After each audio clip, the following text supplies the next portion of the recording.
بہرحال روح کی تسکین جینے کا مزہ پاتا ہوں میں، روح کی تسکین جینے کا مزہ پاتا ہوں میں، جب خیال مصطفیٰ میں ڈوبتا جاتا ہوں میں، عطر جیسی روشنی سے جاگنے لگتا ہے دل، نعت کہہ کر پھول سے لفظوں کو جب مہکاتا ہوں میں۔ اب آپ کے سامنے ریاست کے معروف، بلکہ یوں کہیے کہ ہندوستان گیر شہرت کے حامل حضرت علامہ مولانا عبد القادر شاہ واجد ابو العلائی صاحب، نائب صدر سنی جمعیت العلماء آل کرناٹک ہم سے خطاب کریں گے۔ آپ شعلہ بیان مقرر کی حیثیت سے ساری ریاست میں ہی نہیں بلکہ پورے ملک میں جانے جاتے ہیں۔ جہاں جہاں بھی آپ کے بیان ہوتے ہیں یا ہوئے ہیں، لوگوں کا جمع غفیر صرف آپ کا نام سن کر جمع ہو جاتا ہے۔ یہ آپ کے حسن بیان کی کشش ہے، یہ آپ کے لفظ و بیان کا انداز ہے، یہ آپ کا طرز بیان ہے جو لوگوں کو اپنی طرف کھینچتا ہے، لوگ آپ کی طرف متوجہ ہو جاتے ہیں۔ بہرحال آپ کا ہر بیان جہاں تک میں نے سنا ہے ایمان افروز ہوا کرتا ہے اور بصیرت افروز ہوا ہوتا ہے، ہمیں ہمارے معلومات میں اضافہ کر جاتا ہے۔ بہرحال میں وقت ضائع کیے بغیر حضرت علامہ سے مؤدبانہ گزارش کروں گا کہ وہ ہمیں اپنے خطاب سے نوازیں۔ حضرات آئیے بدستور ہم حضرت والا کے خطاب سے پہلے نعرہ تکبیر سے حضرت کا استقبال کریں۔ نعرہ تکبیر، نعرہ تکبیر، نعرہ رسالت، نعرہ رسالت، جشن عید میلاد النبی، جشن عید میلاد النبی۔ السلام علیکم ورحمۃ اللہ وبرکاتہ۔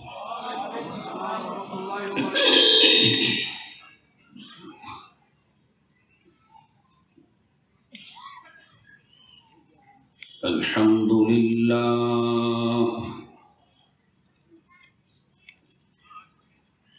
الحمد للہ رب العالمین، والصلاة والسلام على من كان نبيا وآدم بين الماء والطين،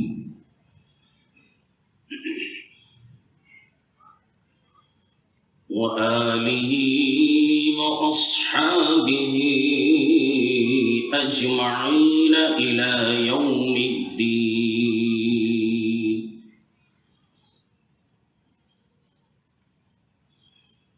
أما بعد فقد قال الله تبارك وتعالى في القرآن المجيد: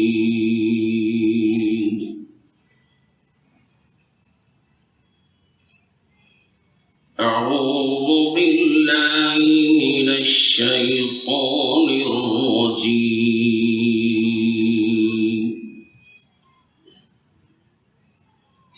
بسم الله الرحمن الرحيم۔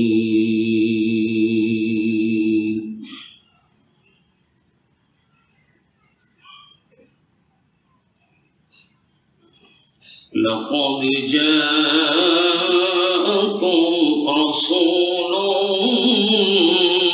من أنفسكم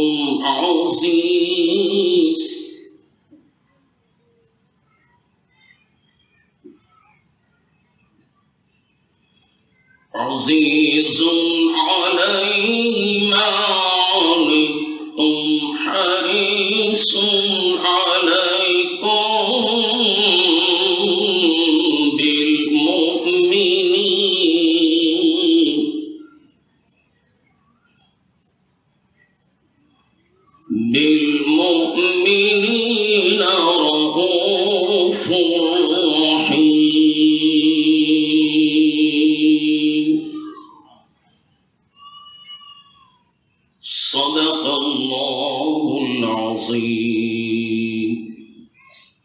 وبلغنا رسوله النبي الكريم ونحن على ذلك ما قال ربنا لمن الشاهدين والشاكرين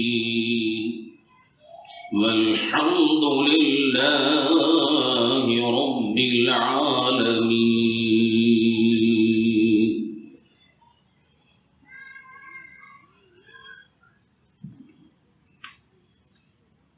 من علينا ربنا إذ بعث محمدا. من علينا ربنا إذ بعث محمدا أيده بأيده أيدنا بأحمد.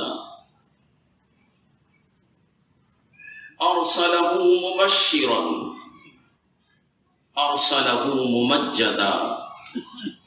صلوا عليه دائما صلوا عليه سرمدا. اللهم صل على سيدنا محمد.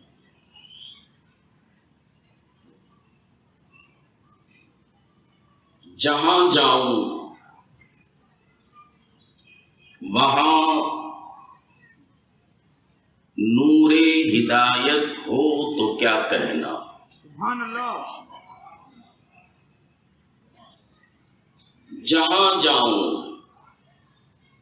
وہاں نور ہدایت ہو تو کیا کہنا. تصور میں رخ پاک رسالت ہو تو کیا کہنا. سبحان اللہ. تصور میں رخ پاک رسالت ہو تو کیا کہنا. گھٹا چھائی فضا ٹھنڈی ہوا محوے نوا سنجی. گھٹا چھائی فضا ٹھنڈی ہوا محوے نوا سنجی. اب ایسے میں اگر ان کی زیارت ہو تو کیا کہنا. سبحان اللہ. سبحان اب اللہ. ایسے میں اگر ان کی زیارت ہو تو کیا کہنا. مہک اٹھے ہیں مہک اٹھے ہیں میرے بوستانے دل کے گل بوٹے. مہک اٹھے ہیں میرے بوستانے دل کے گل بوٹے. میرے سرکار آنے کی عنایت ہو تو کیا کہنا. سبحان اللہ. میرے سرکار آنے کی عنایت ہو تو کیا کہنا. سبحان اللہ. وہی دل ہاں وہی یعنی اسیر کاکل مشتی. وہی دل ہاں وہی یعنی اسیر کاکل مشتی. میرے آقا تیرا دارالحکومت ہو تو کیا کہنا. سبحان اللہ. میرے آقا تیرا دارالحکومت ہو تو کیا کہنا. یہاں عقدہ کشائی ہے یہاں عقدہ کشائی ہے وہاں رمز آشنائی ہے. یہاں عقدہ کشائی ہے وہاں رمز آشنائی ہے. یہ جلوت ہو تو کیا کہنا. وہ خلوت ہو تو کیا کہنا. سبحان اللہ. یہ جلوت ہو تو کیا کہنا. وہ خلوت ہو تو کیا کہنا. نہ آئے یاد کچھ بھی نہ آئے یاد کچھ بھی ماں سوائے گنبد خضرا. سبحان اللہ. نہ آئے یاد کچھ بھی ماں سوائے گنبد خضرا. مجھے سارے جہاں سے ایسی غفلت ہو تو کیا کہنا. مجھے سارے جہاں سے ایسی غفلت ہو تو کیا کہنا. ایک مرتبہ بآواز بلند ہدیہ درود پیش فرمائیے. اللہم صلی علی سیدنا محمد وعلی آل سیدنا محمد وبارک وسلم کما تحب وترضى بأن تصلی علیہ صلاة وسلاما علیک یا سیدی یا حبیبی یا رسول اللہ. ایک مرتبہ اور بآواز بلند صلی اللہ علی النبی الامی وآلہ صلی اللہ علیہ وسلم صلاة وسلاما علیک یا رسول اللہ. ایک مرتبہ نبی اور آل نبی پر ہدیہ درود پیش فرمائیے. اللہم صلی علی سیدنا محمد طب القلوب ودوائها وعافیة الابدان وشفائها ونور الابصار وضیائها وعلى آلہ واصحابہ دائما ابدا.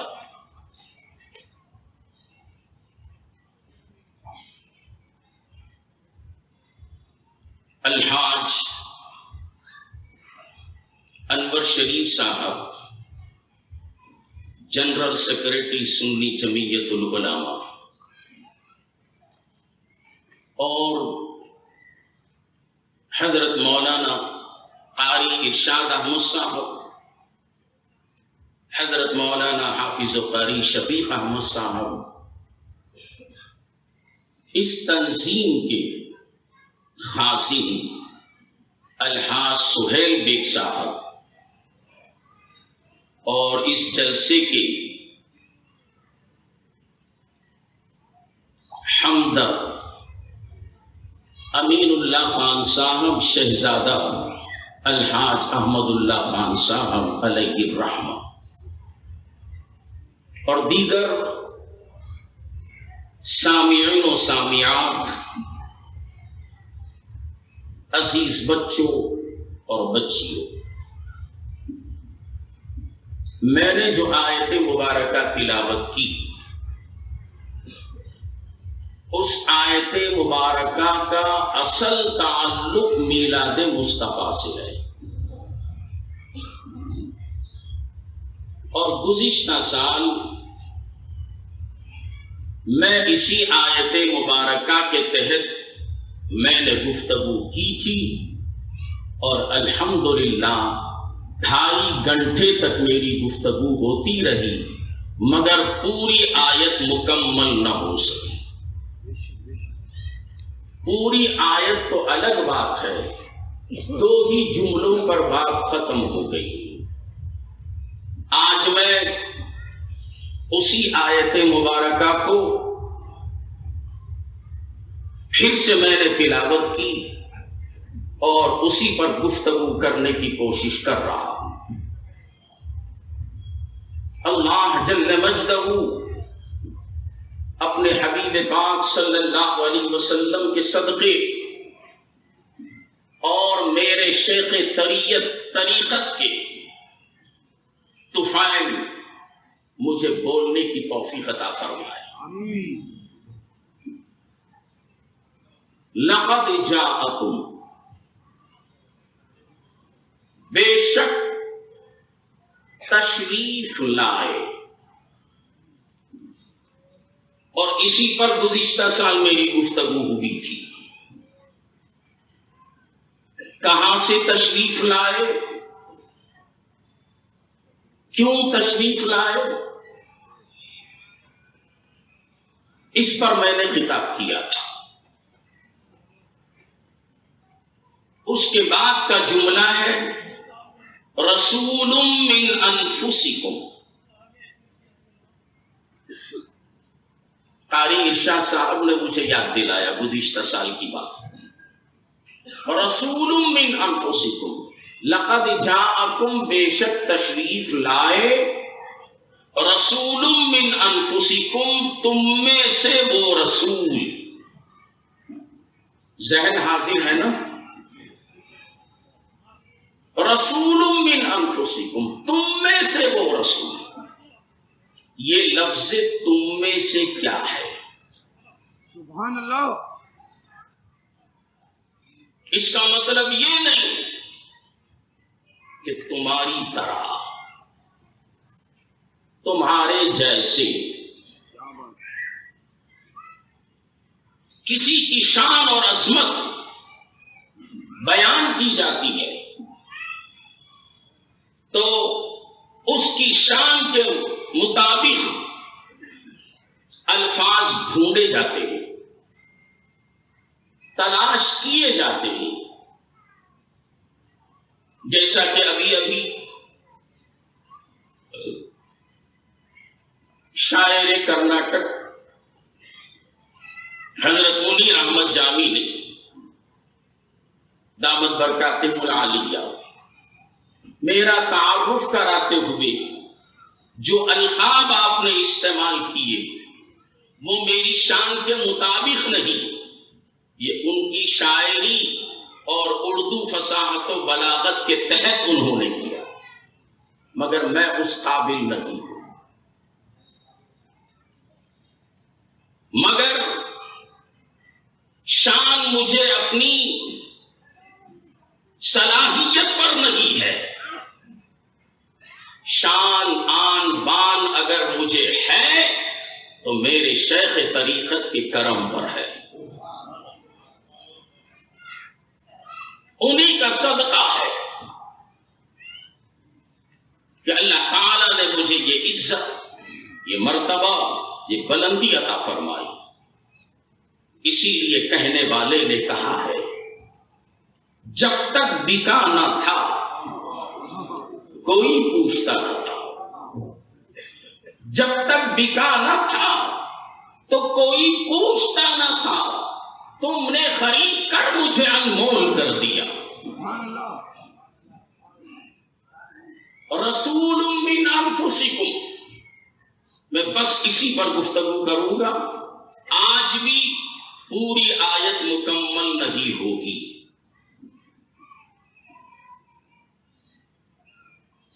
تو ترجمہ تو آپ نے سن لیا، قرآن پاک بھی اٹھا کر دیکھیے، یہی ترجمہ ہے.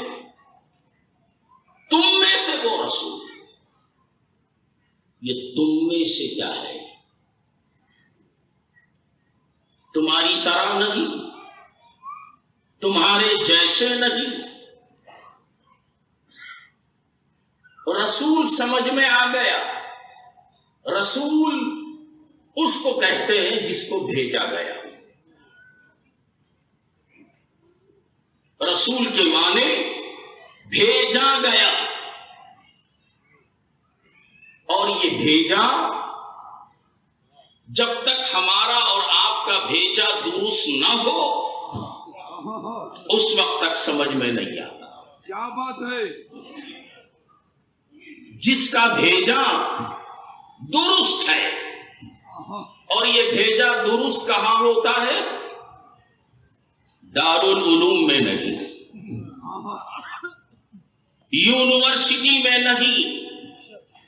یہ بھیجا اگر درست کرنا ہے تو کسی اللہ والے کی صحبت میں بیٹھو، کیا بات ہے؟ اس کی صحبت کے صدقے میں یہ بھیجا بھی درست ہو جاتا ہے، یہ دل بھی درست ہو جاتا ہے. انفسکم، تم میں سے. قرآن مجید فرقان حمید کی جو قرأتیں ہیں 7 قسم کی ہیں. ہم اور آپ جو پڑھتے ہیں وہ ایک قسم کی، جو سب سے پہلی قسم ہے. 7 طریقوں سے قرآن کو پڑھا جاتا ہے، اور ان 7 طریقوں کو اگر ہم پڑھیں، جلسے میں ہو یا نماز میں ہو یا تراویح میں ہو، تو آپ کی سمجھ میں نہیں آئے گا. آپ پتھر لے کے ماریں گے، مسجد کے منتظمین کہیں گے کہ اس کو قرآن پڑھنا نہیں آتا. ان میں سے ایک قرأت جو من انفسکم کی ہے، اس کی میں وضاحت کر رہا ہوں. حضرت علامہ اسماعیل حقی رحمت اللہ تعالی علیہ اس آیت کے تحت فرماتے ہیں کہ ایک قرأت جو من انفسکم کی ہے وہ یہ ہے کہ من انفسکم پڑھا گیا. بات سمجھ میں آ رہی ہے؟ انفسکم کو فے کی زبر کے ساتھ پڑھا گیا. تفسیر روح البیان میں حضرت علامہ اسماعیل حقی رحمت اللہ علیہ فرماتے ہیں وَقُرِئَ مِنْ أَنفَسِكُمْ بِفَتْحِ الْفَاءِ أَيُّ مِنْ أَشْرَفِكُمْ وَأَفْضَلِكُمْ. جب آپ من انفسکم پڑھیں گے یعنی فے کو پیش نکال کر زبر کے ساتھ تو اب اس کا ترجمہ یہ ہوگا بے شک تمہارے پاس تشریف لائے وہ رسول جو تم سب لوگوں سے افضل و اعلیٰ ہے. سبحان اللہ. تم سب سے زیادہ اشرف و افضل ہے. تو اب پتا چلا وہ 12 ربیع الاول کی صبح سہانے وقت میں آنے والے ہماری طرح نہیں ہیں. وہ ہم اور آپ سے افضل و اشرف ہے, ہم سے اعلیٰ ہے, ہماری طرح نہیں. اب آگے بڑھ کر ایک اور ترجمہ کروں.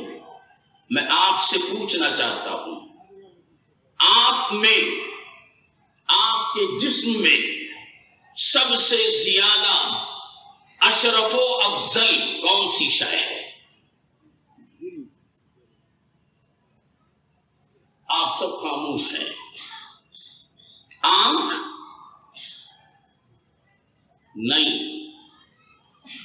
جواب سوچ سمجھ کے دینا. کان نہیں.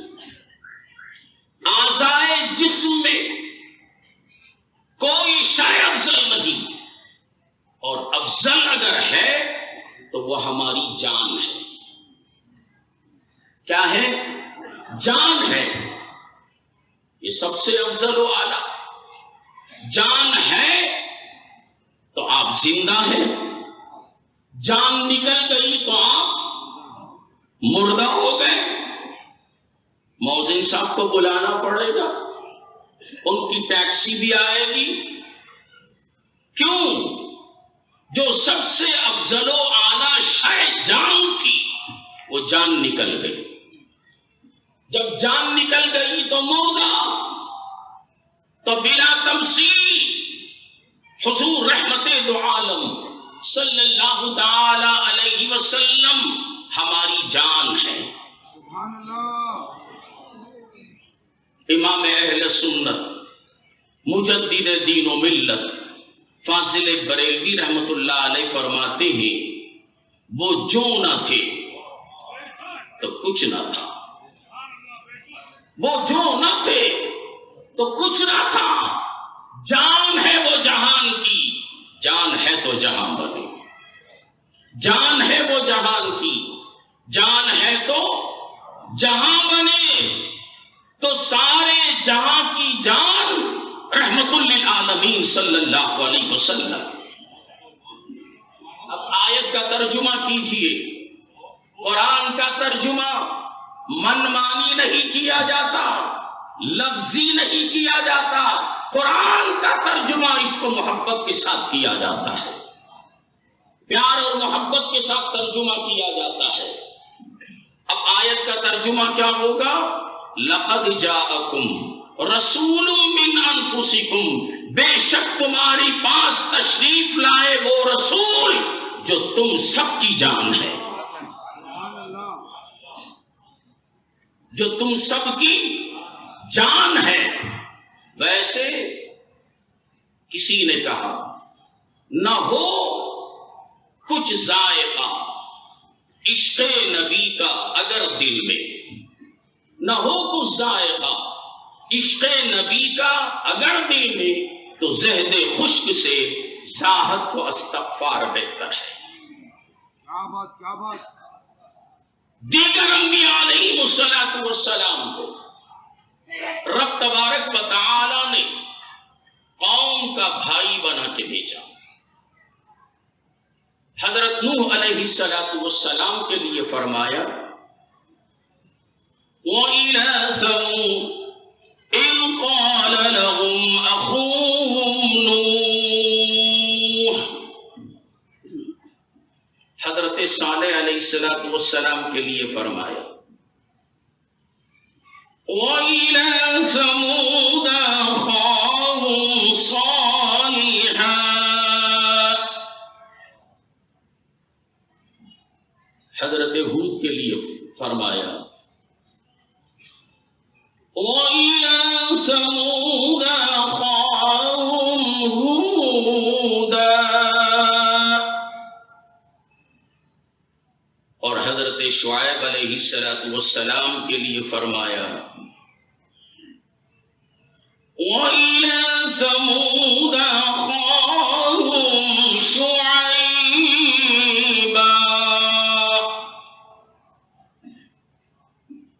أَخَاهُمْ شُعَيْبًا وَإِلَى ثَمُودَ أَخَاهُمْ هُودًا. أَخَاهُمْ بھائی بنا کے بھیجا.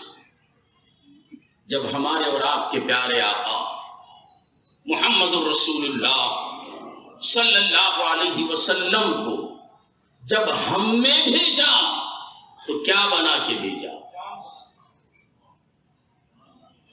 لَقَدْ جَاءَكُمْ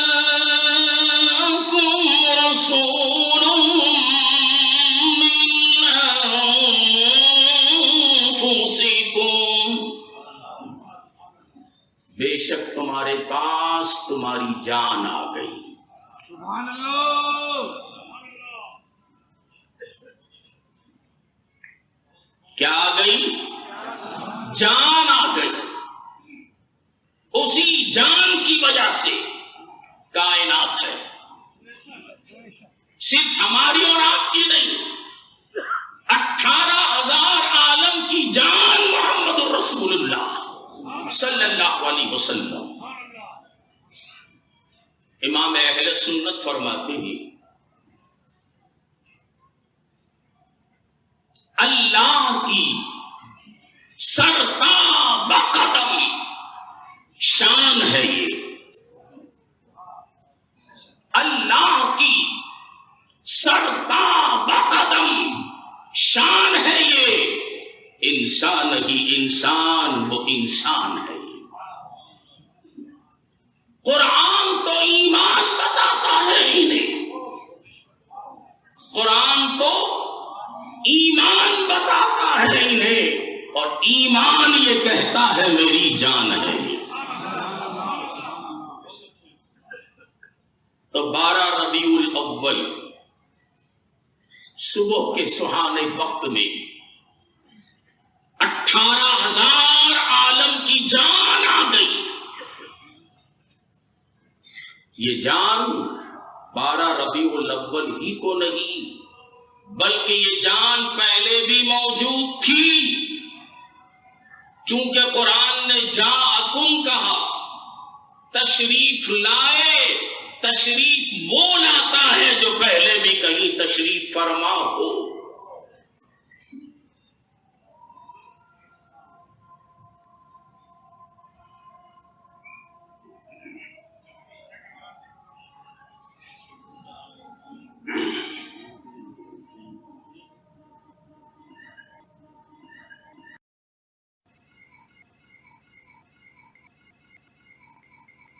درود پاک پڑھ لیجئے.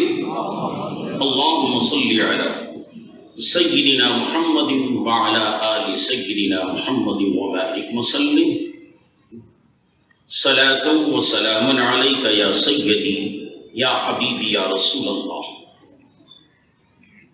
تو میں یہ عرض کر رہا تھا حضرت نوح، حضرت صالح، حضرت شعیب، حضرت ہود علیہ السلام کے تعلق سے اللہ تعالیٰ نے کہا کہ میں تمہاری قوم کی طرف تمہارا بھائی بنا کے بھیجا. جب رحمت للعالمین صلی اللہ علیہ وسلم کو مبعوث فرمایا تو ارشاد فرمایا کہ تمہارے پاس اولین و آخرین کی جان آ گئی. پہلے جو گزر چکے ہیں ان کی بھی جان ہے، ہماری بھی جان ہے۔ ذرا غور کیجیے، بھائی کو بھائی سے محبت ہوتی ہے، بھائی بھائی پر مہربان ہوتا ہے، مگر اور جان کو بھی اپنے جسم سے محبت ہوتی ہے۔ بھائی بھائی پر مہربان ہوتا ہے، اگر بڑے بھائی کی بات چھوٹا بھائی نہ مانے تو پھر دشمن بھی بن جاتا ہے۔ اور جان جسم سے لگی ہوئی رہتی ہے، کتنی بھی تکلیف اور مصیبت میں پڑ جائے، جان بہرحال اپنے جسم سے لگی رہتی ہے۔ حضرت نوح علیہ السلام اور دیگر انبیاء علیہ السلام قوم کے بھائی بن کے آئے تھے، قوم نے نبیوں کی بات نہ مانی، ان کی بات کو تسلیم نہیں کیا، نافرمانی پر اتر آئے۔ ان نبیوں نے اپنی قوم کے لیے بد دعا کر دی تو وہ قوم ہلاک ہو گئی۔ مثال کے طور پر حضرت نوح علیہ السلام کی قوم نے حضرت نوح علیہ السلام کی بات نہیں مانی،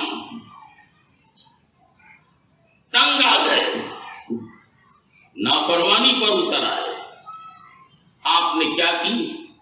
رب کی بارگاہ میں ہاتھ اٹھا کے دعا فرمائی، ربی لا تذر علی الارض من الکافرین دیارا، مولا یہ میری قوم نافرمان ہو گئی،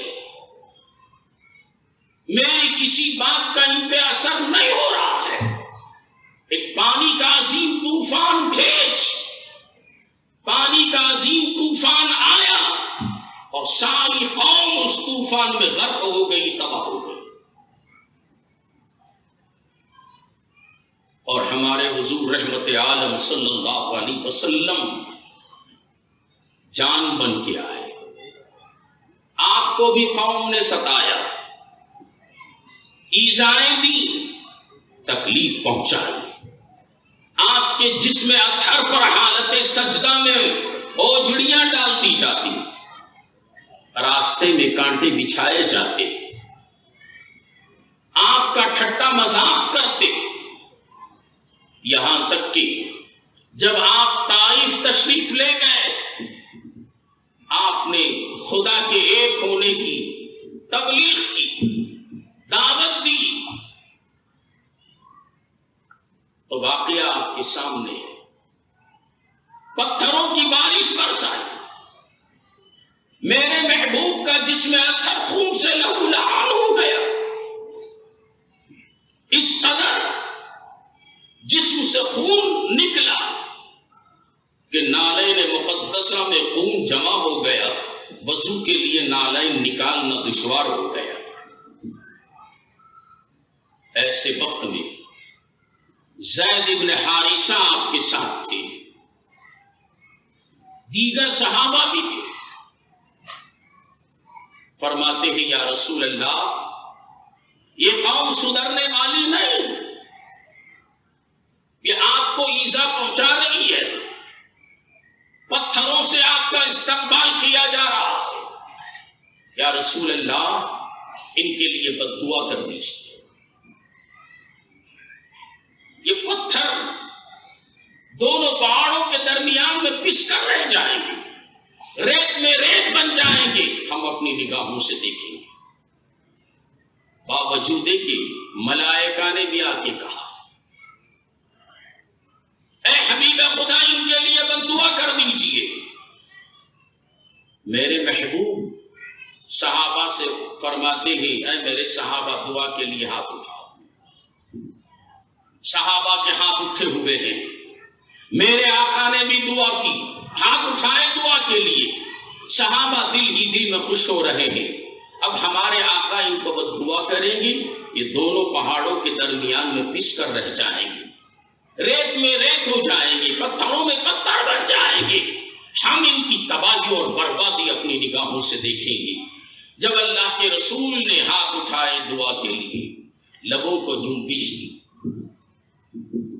فرمایا اللہم اہدی قومی فإنہم لا یعلمون، مولا ان کو ہدایت دے، یہ لوگ نہیں پہچانتے، میں دیکھ رہا ہوں کہ یہ ایمان نہیں لائیں گے مگر ان کی پشتوں میں جو اولادیں چھپی ہوئی ہیں وہ ایمان والی ہے۔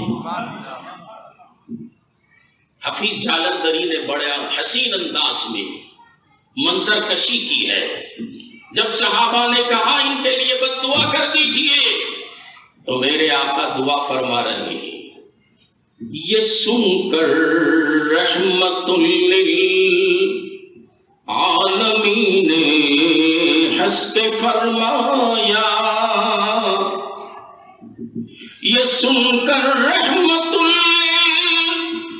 للعالمین نے ہنس کے فرمایا کہ میں اس دہر میں قہر و غضب بن کر نہیں آیا۔ کیوں؟ اس لیے کہ محمد صلی اللہ علیہ وسلم ہماری جان ہے، جان کبھی بدن کی ہلاکت نہیں چاہتی۔ یہی وجہ تھی کہ جب میرے آقا محمد الرسول اللہ صلی اللہ علیہ وسلم اس عالم میں تشریف لائے، آمینہ کے آنگن میں جلوہ افروز ہوئے، تو جیسے ہی آمینہ کے آنگن میں تشریف لائے آپ نے سجدہ کیا،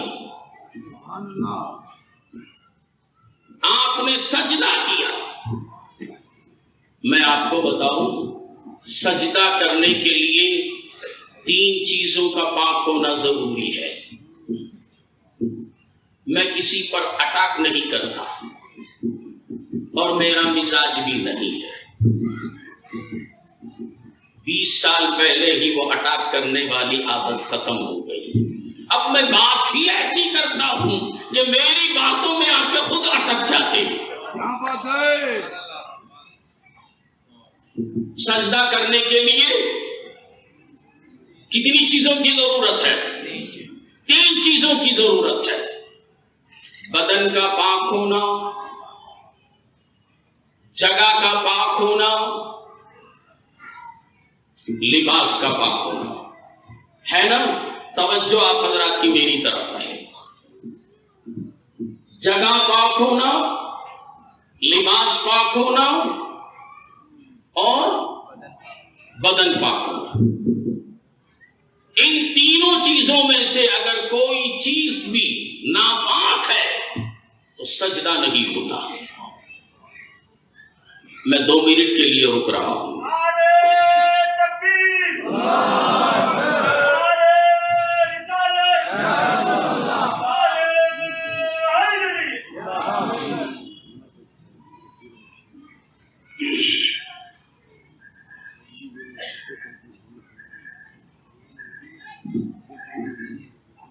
حضرات، جس مقرر خصوصی کے لیے آپ انتظار میں تھے وہ گھڑی آ گئی۔ تقصف معاف پیر طریقت ڈاکٹر سید محمد حمید الدین حسینی رضوی شرفی صاحب نے تشریف لا چکے ہیں۔ آپ اطمینان سے تشریف رکھیں۔ حضرت والا پیر طریقت مولانا عبد القادر شاہ واجد ابواللہ کی تقریر جاری ہے، آپ محظوظ ہوں اور زندہ دلی کا ثبوت پیش کریں۔ نعرہ تکبیر، نعرہ تکبیر، نعرہ تکبیر، نعرہ رسالت، نعرہ رسالت، علماء اہل سنت، جشن عید میلاد النبی۔ درود پاک پڑھ لیجئے۔ اللہم صلی علی سیدنا محمد وعلی آل سیدنا محمد وبارک وسلم صلاۃ و سلام علیک یا رسول اللہ۔ ذہن حاضر ہے نا آپ کا؟ اب میں بہت دیر تک خطاب نہیں کروں گا۔ سجدہ کرنے کے لیے 3 چیزوں کا پاک ہونا ضروری، بدن کا پاک ہونا، لباس کا پاک ہونا اور جگہ کا پاک ہونا۔ میرے محبوب تشریف لائے، سجدہ کیا، سجدہ کر کے بتا دیا میں بھی پاک، میری ماں بھی پاک، جس جگہ میں آیا وہ جگہ بھی پاک، جسم پاک، میں بھی پاک، جگہ بھی پاک، میری ماں بھی پاک۔ اب میں ذرا رک کر ایک دوسرا رخ چلوں۔ جب آپ تشریف لاتے ہیں اپنی ماں کے شکم سے تو کیا آپ پاک آتے ہیں؟ جہاں آپ آتے ہیں وہ جگہ پاک رہتی ہے؟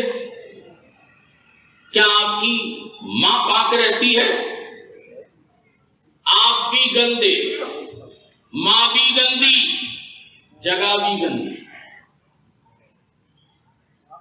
آپ کی تشریف آوری کے صدقے میں آپ کی ماں ایک دن ناپاک نہیں بلکہ 40 دن تک ناپاک رہتی ہے۔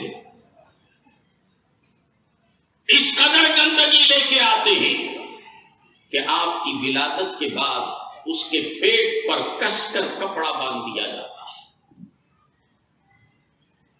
کہ جو گندگی آپ لے کر آئے ہیں وہ اوپر نہ جائے، نیچے سے ہی نکل جائے۔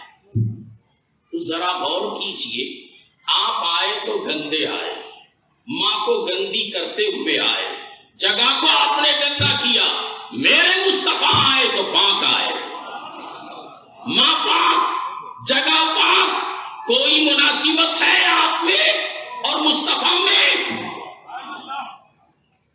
آنے میں جب برابر نہیں تو ذات میں برابر کیسے ہوں گے؟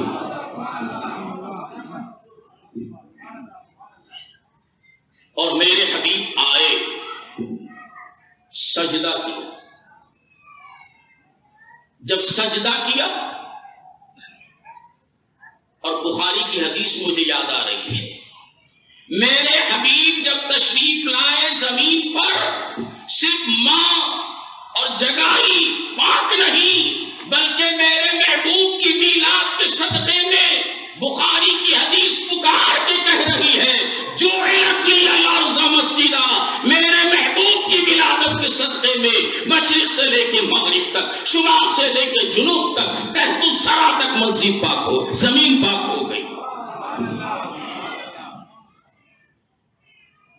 سجدہ کیا، سجدے میں آپ نے دعا پڑھی، یا رب حب لی امتی، یا رب حب لی امتی، یا رب حب لی امتی، رب حب لی امتی کہتے ہوئے پیدا ہوئے، رب حب لی امتی کہتے ہوئے پیدا ہوئے، حق نے فرمایا کہ بخشا الصلاۃ والسلام۔ سبحان اللہ، سبحان اللہ۔ جب آپ نے یہ دعا مانگی عالم خیال میں نے اپنے پیارے آقا محمد رسول اللہ صلی اللہ علیہ وسلم سے پوچھا، یا رسول اللہ، یا ربی حبلی امتی، یہ سجدے کی تسبیح نہیں ہے، سجدے کی تسبیح تو سبحان ربی الاعلی ہے۔ آپ نے یا ربی حبلی امتی پڑھا۔ عالم خیال میں ہمیں باتیں کرنا اچھا آتا ہے، چونکہ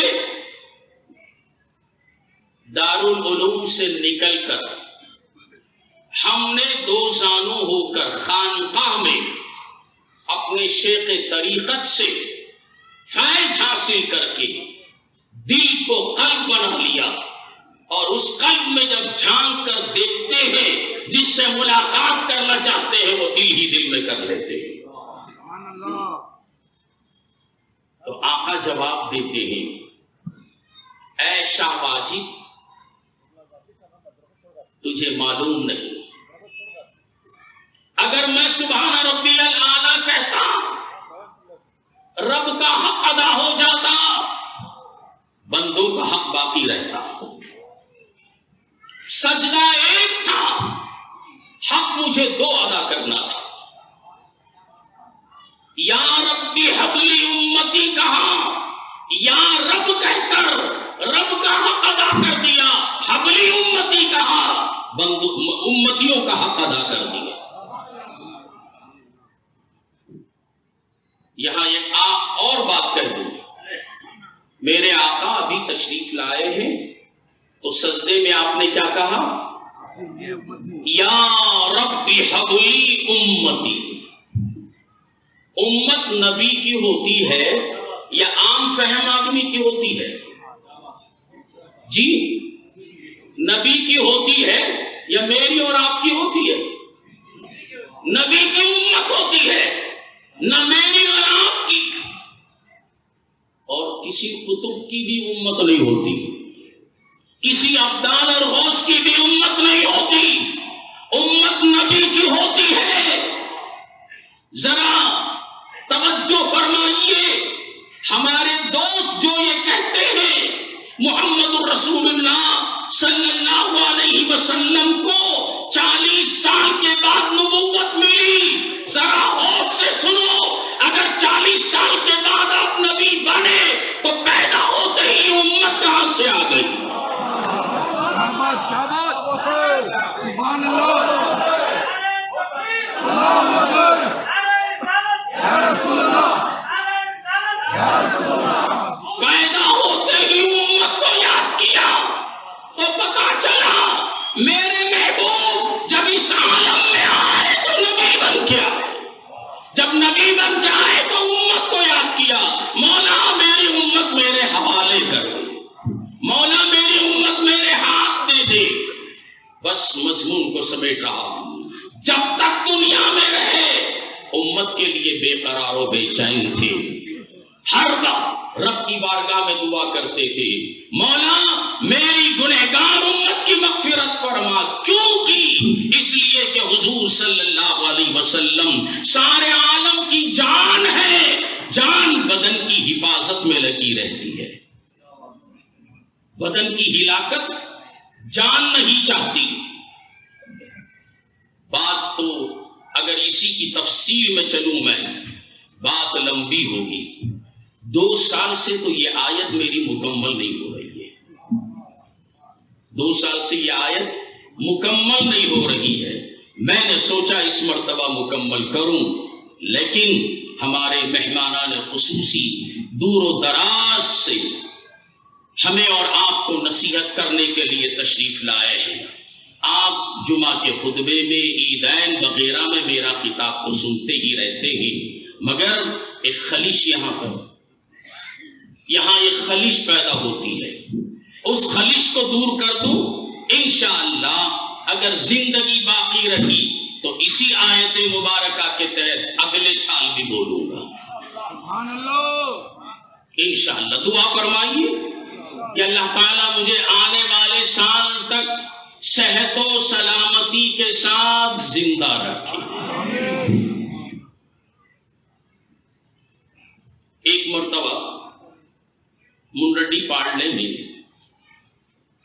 میرے اور میرے ایک چہیتے دوست بھائی، جو کہیں آپ کو معلوم ہے اشارہ کس کی طرف ہے، مسلسل ہم دونوں کی تقریر پورے کرناٹک میں ایک ساتھ ہوتی تھی۔ دوران تقریر انہوں نے کہا 100 سال تک میں زندہ رہوں گا۔ کتنے سال تک؟ 100 سال تک۔ ایک بار نہیں، بارہا کہتے تھے۔ میں بازو اسٹیج پر بیٹھا تھا، میں نے کہا اللہ تعالیٰ آپ کو صحت و سلامتی کے ساتھ زندہ رکھے۔ تو انہوں نے کہا کہ دیکھو بڑے بزرگ مجھے دعا دے رہے ہیں۔ تانا انہوں نے کسا، میں خلوص اور محبت کے ساتھ میں نے دعا کی، مگر وہ انہوں نے اس کو تانا سمجھا، مگر دوسرا سال آنے سے پہلے وہ اللہ کو پیارے ہو گئے۔ اسی لیے میں آپ سے درخواست کر رہا ہوں، دعا کرو لمبی عمر کی، مگر صحت و سلامتی کے ساتھ جب تک رہوں ایمان کی حالت میں رہوں۔ تو میں کیا عرض کر رہا تھا؟ بے شک ہمارے پاس ہماری جان آ گئی، جان کے سوا بدن بیکار۔ سارے عالم کی جان جب ہے تو توجہ چاہتا ہوں، سارے عالم میں کئے مذہب کے لوگ ہیں؟ ہندو ہیں، عیسائی ہیں، دیگر مذہب کے لوگ ہیں، کئے فرقے ہیں، ان فرقوں میں بھی کئے فرقے ہیں۔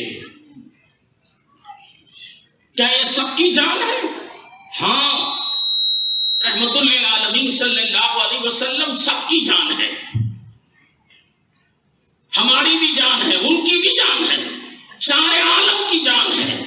جب سارے عالم کی جان ہے تو کیا ان کے لیے بھی حضور بے قرار ہے؟ دوستو ہاں، ان کے لیے بھی بے قرار ہے، ہمارے لیے بھی بے قرار ہے۔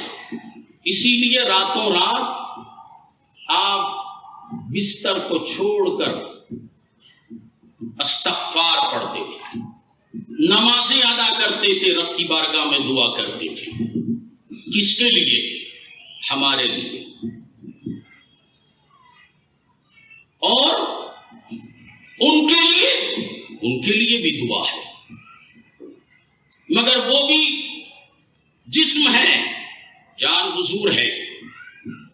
جسم کا اگر کوئی حصہ خراب ہو جائے، کسی حصے جسم کو زخم آ جائے، چوٹ لگ جائے، چاہے پیر میں لگے جان بے قرار، ہاتھ میں لگے تو جان بے قرار، سر میں لگے تو جان بے قرار، جان سب کے لیے بے قرار، گنہگار کے لیے بھی بے قرار۔ اگر کوئی مرتبے میں بلند ہے اس کے لیے بھی بے قرار، اور ان کے لیے جو دشمنان رسول ہیں، غدار مصطفیٰ ہیں، جو رحمت للعالمین صلی اللہ علیہ وسلم کا کلمہ تو پڑھتے ہیں مگر رسول نہیں مانتے، مانتے بھی ہیں تو ان سے نسبت رکھنے والی ہر شے کی توہین کرتے ہیں۔ کیا ان کے لیے بھی بے قرار؟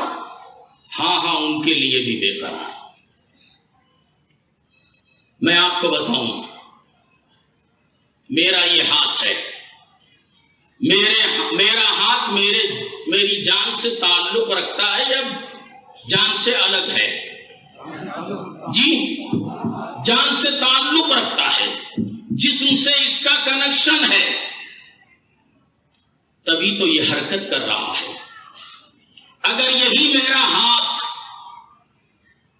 زخم آلود ہو جائے، زخمی ہو جائے، تو اس زخمی اعضاء کے لیے جان بے قرار رہتی کہ نہیں رہتی؟ رہتی نا۔ ہاتھ میں چوٹ آ گئی، ہاتھ زخمی ہو گیا، جان بے قرار ہے، اس کے علاج کے لیے میں کوشش کروں گا، جان بھی تڑپتی رہے گی کہ میرے جسم کا ایک حصہ جو زخمی ہو گیا ہے، جان بے قرار و بے چین رہتی ہے۔ سڑ گیا، کیا ہوا؟ سڑ گیا۔ میں ڈاکٹر کے پاس گیا، ڈاکٹر نے معائنہ کیا اور مشورہ دیا، مولانا یہ ہاتھ جو سڑ چکا ہے، اگر بدن سے اس کا کنیکشن رہے گا، تعلق رہے گا، سارے جسم کو سڑا دے گا۔ بہتر یہی ہے دیگر اعضاء کو بچانے کے لیے اس ہاتھ کا آپریشن کرو اور جسم سے اس کو الگ کر دو۔ بات سمجھ میں آ رہی ہے؟ جسم سے اس کو الگ کر دو۔ ڈاکٹر کے مشورے کے تحت میں آپریشن کرواؤں گا، ہاتھ کاٹ دے گا اور ہاتھ میرے جسم سے الگ ہو جائے گا۔ جب الگ ہوگا جسم سے، میری جان سے اس کا کوئی تعلق نہیں، میری جان سے اس کا کوئی کنیکشن نہیں. اب اگر اس کٹے ہوئے ہاتھ کو سانپ کاٹ لے مجھے تکلیف نہیں ہوتی, بچھو ڈس لے مجھے تکلیف نہیں ہوتی. بلا تمثیل و تشبیہ میرے مصطفیٰ سارے عالم کی جان ہے. جو میرے مصطفیٰ سے کٹے ہوئے ہیں وہ حضور کی جان سے الگ ہیں. وہ چاہے جہنم میں چلے جائے, جہنم میں سام ڈس لے, آگ کا جلا دے, بچھو کاٹ لے, میرے مصطفیٰ کو ان سے کوئی تکلیف نہیں ہوتی. میرے مصطفیٰ بے قرار و بے چین ان کے لیے ہے جن کا تعلق محمد رسول اللہ صلی اللہ تعالی علیہ وسلم سے ہے. باقی دعوانا ان الحمدللہ رب العالمین. سبحان اللہ. آپ حضرت والا کا